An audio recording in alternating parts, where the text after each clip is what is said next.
Vous êtes-vous déjà demandé pourquoi la maison de grand-mère semblait toujours impeccable, comme si la poussière n'avait jamais existé? Ce n'était pas de la magie, mais de petites habitudes discrètes qu'elle répétait chaque jour.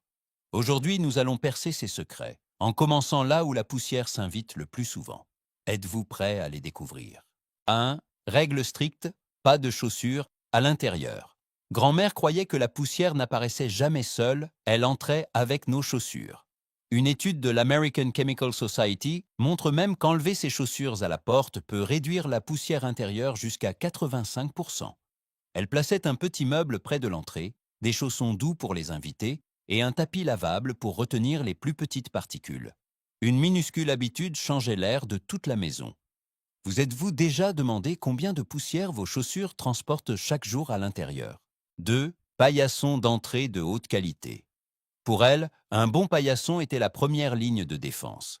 Des poils rugueux ou des textures nervurées arrêtaient que la saleté avant qu'elle ne puisse suivre quiconque à l'intérieur. Elle plaçait un paillasson à l'extérieur et un autre juste à l'intérieur, les secouant pour les nettoyer tous les quelques jours. Un simple changement à l'entrée peut réduire plus de poussière que vous ne le pensez. Remarquez-vous déjà ce que chaque pas apporte dans votre maison? 3. Bouchez les fissures des fenêtres. Même les fenêtres fermées cachent de minuscules fissures qui laissent la poussière s'infiltrer. Chaque printemps et chaque automne, elle inspectait les cadres, cherchant la moindre fente de lumière, car là où la lumière passe, la poussière suit. Elle colmatait les interstices avec du coupe-froid ou du silicone, lissant soigneusement chaque bord. Ces plus petites fissures sont souvent les plus grandes coupables. Si votre pièce est toujours poussiéreuse, avez-vous regardé attentivement autour de vos fenêtres? 4. Boucher les fissures des portes. Installer des bas de porte. Grand-mère disait que la poussière choisissait toujours le chemin le plus facile et les fissures des portes étaient sa porte d'entrée préférée.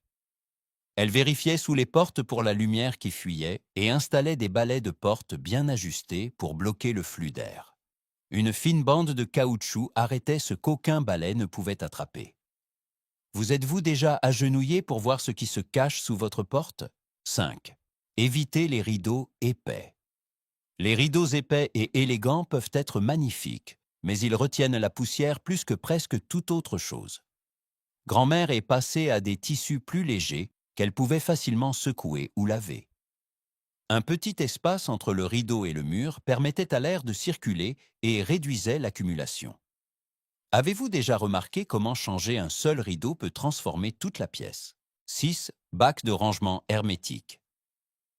Pour elle, les récipients hermétiques étaient une armure contre la poussière. Elle nettoyait les bacs, séchait tout soigneusement, puis scellait les couvercles si hermétiquement qu'aucune particule égarée ne pouvait s'y glisser.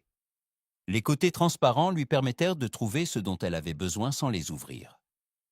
Certains de vos objets rangés accumulent-ils de la poussière simplement parce que les couvercles ne se ferment pas complètement?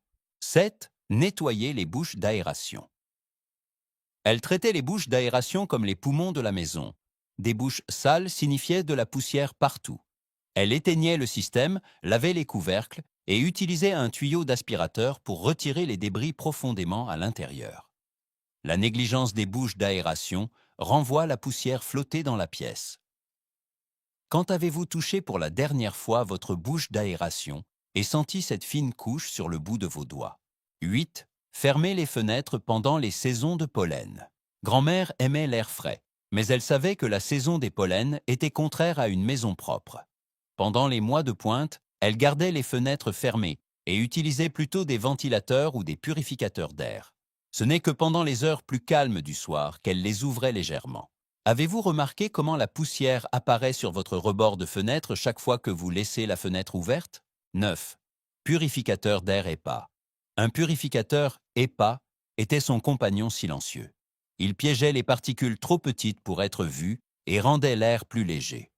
Elle le laissait fonctionner doucement dans la chambre et le salon afin que toute la maison respire plus facilement. Si vous éteignez le vôtre pendant quelques jours, ressentez-vous aussi la différence? 10. Maintenir une humidité modérée. L'air sec fait flotter la poussière. L'air humide la fait s'accrocher. Grand-mère maintenait l'humidité de la maison entre 40 et 50% à l'aide d'un humidificateur ou d'un déshumidificateur selon le temps. Un léger déséquilibre suffit pour que la poussière revienne rapidement. Vous êtes-vous déjà demandé pourquoi la poussière réapparaît dès le lendemain, même après le nettoyage? 11. Chiffon en microfibre. Elle croyait que le bon outil faisait toute la différence. Les chiffons en microfibre généraient de l'électricité statique qui attirait la poussière au lieu de la repousser. Qu'ils soient secs ou légèrement humides, ils laissaient les surfaces propres et sans traces. Avez-vous essayé de passer des chiffons ordinaires et ressenti le changement? 12. Épousseter de haut en bas. Elle suivait la règle naturelle de la poussière. Elle tombe vers le bas.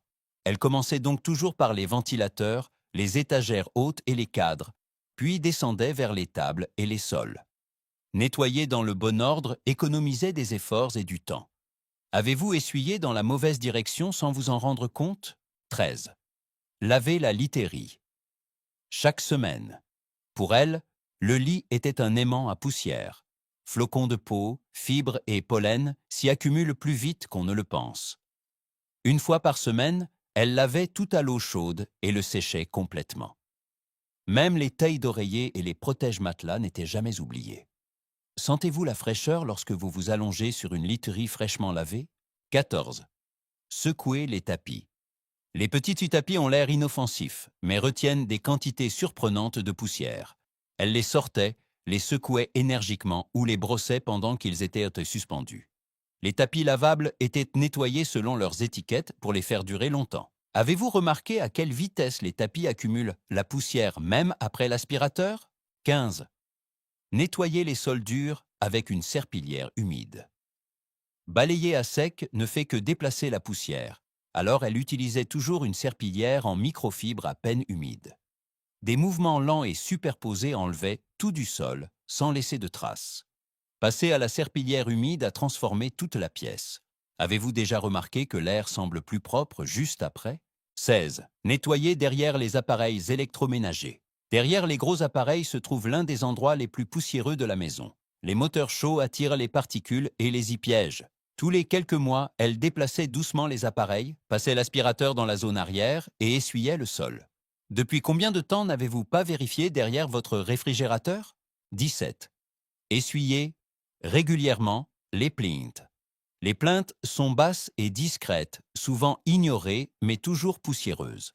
Grand-mère leur donnait un coup d'essuyage rapide hebdomadaire avec un chiffon en microfibre et un nettoyage plus en profondeur avec de l'eau chaude savonneuse si nécessaire. Un seul passage suffisait à rendre la pièce plus lumineuse. Vous êtes-vous déjà penché pour voir ce qui se cachait là? 18. Nettoyer les ventilateurs de plafond. Un ventilateur en rotation peut disperser la poussière dans toute la pièce. Elle glissait une taille d'oreiller sur chaque pale, piégeant la poussière à l'intérieur en la retirant. Un dernier coup de chiffon humide redonnait leur éclat. Faire cela une fois par mois gardait toute la maison plus fraîche. Avez-vous déjà allumé un ventilateur et regardé la poussière dériver comme un fin nuage? Dans la course de la vie quotidienne, les habitudes de grand-mère nous rappellent qu'une maison propre ne vient pas de la perfection, mais de petits gestes d'attention répétés chaque jour. Si vous avez trouvé ces astuces utiles et souhaitez explorer davantage de ces routines simples mais puissantes, pensez à vous abonner à la chaîne et à aimer cette vidéo afin que je puisse continuer à partager plus avec vous.